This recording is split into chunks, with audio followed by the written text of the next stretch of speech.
जय भीम, नमो बुद्धाय साथियों। देश के बिगड़े हालातों के जिम्मेदार कौन हैं?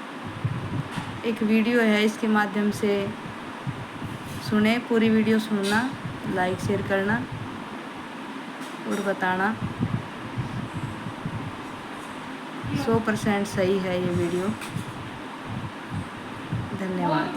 रूप से मिलनी चाहिए, क्योंकि एक बार को आप सोचिए, आखिर उस बच्चे की गलती क्या होती है जो एक गरीब घर में पैदा होता है और उसको बेहतर शिक्षा से वंचित होना पड़ता है। शिक्षा के सामने एक पैसे की दीवार खड़ी है, जो जितनी ऊंची दीवार लांघ सकता है, जो जितना अधिक पैसा शिक्षा पे खर्च कर सकता है, वो उतनी बेहतर शिक्षा पा सकता है। लेकिन अगर एक देश एक है, लोकतांत्रिक देश है, तो शिक्षा भी सबको एक समान रूप से तो मिलनी ही चाहिए।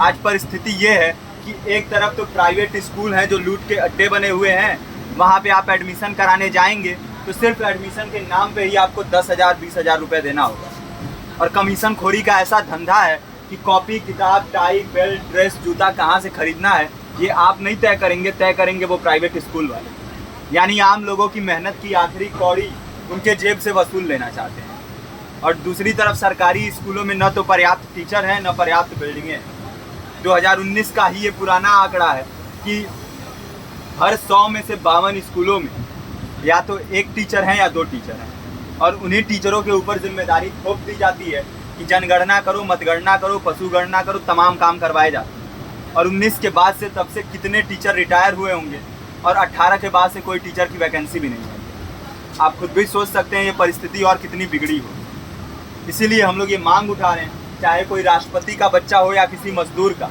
सबको शिक्षा एक समान मिलनी चाहिए और निःशुल्क रूप से मिलनी चाहिए। प्रेमचंद ने अपने दौर में भी कहा था कि एक सभ्य समाज में ऊंची से ऊंची तालीम मुफ्त होनी चाहिए और इसका पूरा खर्च गवर्नमेंट को उठाना चाहिए, क्योंकि हमारे देश को फौज से ज़्यादा आवश्यकता तालीम की है। और शिक्षा से जुड़ता हुआ ही दूसरा मुद्दा हम लोग उठा रहे हैं। दूसरा मुद्दा है रोजगार का। रोजगार की परिस्थिति ये है कि आज सरकारी सेक्टर हो या प्राइवेट, सब कुछ ठेका संविदा के हवाले किया जा रहा है। परमानेंट नौकरियां लगातार घटाई जा रही हैं। इसी रेलवे में 1995 के आसपास लगभग 18.5 लाख कर्मचारी काम करते थे, लेकिन आज उनकी संख्या 12 लाख थी। आप खुद भी सोच सकते हैं कितने बड़े पैमाने पे परमानेंट पदों को घटाया जा रहा है। और आज आलम ये है, एक तरफ लाखों पद खाली पड़े हैं, फिर भी कोई वैकेंसी नहीं निकलती। जो वैकेंसियाँ निकलती हैं उनमें भ्रष्टाचार होता है, पेपर लीक हो जाते हैं। RO, UP police, BPSC, SSC, CGL, ऐसे तमाम पेपर लीक हो चुके हैं, आप लोग भी जानते ही। अभी नीट की धांधली में ये पता चला कि एक एक पेपर 30 लाख से 50-50 लाख रुपए में बेचा गया। हम और आप तो ये पैसा नहीं दे सकते। पूरी की पूरी कारस्तानी सरकार, प्रशासन, शिक्षा माफियाओं की होती है, और भुगतता कौन है?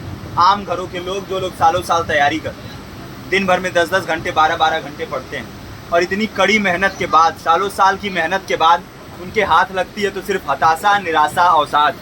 बहुत से छात्र नौजवान जो इस बेबसी में, इस डिप्रेशन में नहीं जी पाते, आत्महत्या तक के कदम उठा लेते हैं। लेकिन ये देश की विडंबना है कि टीवी चैनल, अखबार, मीडिया, नेता, मंत्रियों के लिए कहीं ये कोई मुद्दा नहीं है। उनके लिए मुद्दे हैं तो जाति, धर्म, रंग, नस्ल, अगड़ा पिछड़ा। आज जब पूरी परिस्थिति इतनी भयावह है तो ये जरूरी है कि लोगों के बीच में जाया जाए, लोगों को संगठित किया जाए और एकजुट किया जाए। क्योंकि आज अगर अपने मुद्दों पर बोलेंगे नहीं तो कल को ये परिस्थिति और बिगड़ेगी। हो सकता है ले दे के अपनी ज़िंदगी तो हम लोग काट ले जाएं, लेकिन आने वाली पीढ़ियों को क्या भविष्य दे के जाएंगे, ये भी सोचने वाली बात है। हमारे साथी ने आपको पर्चा दिया है, पर्चा आप तक पहुँच गया है। पर्चे में और भी बातें हैं, इसको पूरा विस्तार से पढ़िए।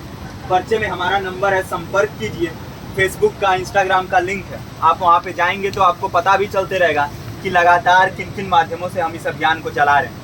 नुक्कड़ नाटक, संगीत, शिक्षा सहायता मंडल, लाइब्रेरी, तमाम माध्यमों से इस अभियान को चला रहे हैं और कोशिश कर रहे हैं कि बड़े से बड़े पैमाने पर हर जगह पे लोगों को संगठित किया जाए और एकजुट किया जाए। आपके बीच भी आए हैं आपका साथ और सहयोग दें, साथ इस रूप में कि आप भी हमारे इस कारवां और इस मुहिम से जुड़िए।